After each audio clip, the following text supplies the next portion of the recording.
The fiancé of Jamal Khashoggi, the Saudi journalist who went missing in Turkey more than a week ago, is now calling on the international community to do more than just denounce reports of his murder. And she's doing it in a newspaper op-ed. It all comes as Saudi Arabia faces more political backlash over Khashoggi's disappearance.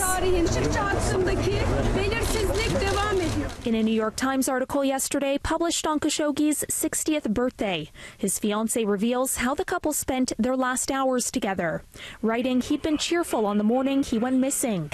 Khashoggi vanished after entering the Saudi consulate in Istanbul to get a document for his upcoming marriage. His fiancée, who was waiting outside for him to emerge, says he never walked out of the building. Speaking on NBC's Meet the Press, Senator Marco Rubio said Washington is prepared to confront Saudi Arabia or will risk losing credibility on human rights. If this is proven to be true, there is going to be a response from Congress. It's going to be nearly unanimous. It's going to be swift, and it's going to go pretty far. And that could include arms sales, but it could include a bunch of other things as well. There are many other things we could do, but when we take away $110 billion of purchases from our country, we do that, we're really hurting our country a lot more than we're hurting Saudi Arabia.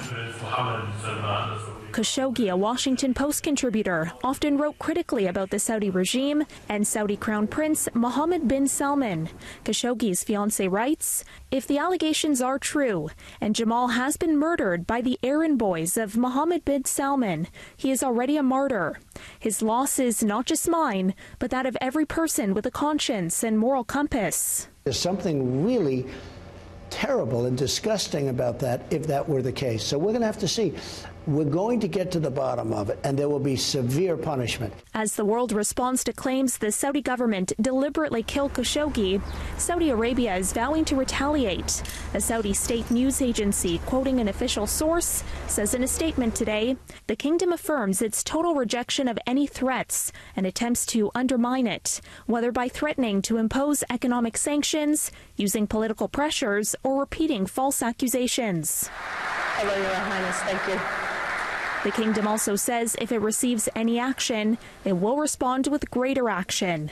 His fiancée, we've invited her, so she actually wrote a letter to myself and the First Lady, and a beautiful letter, and we have invited her, and I believe they're working it out where she'll be coming.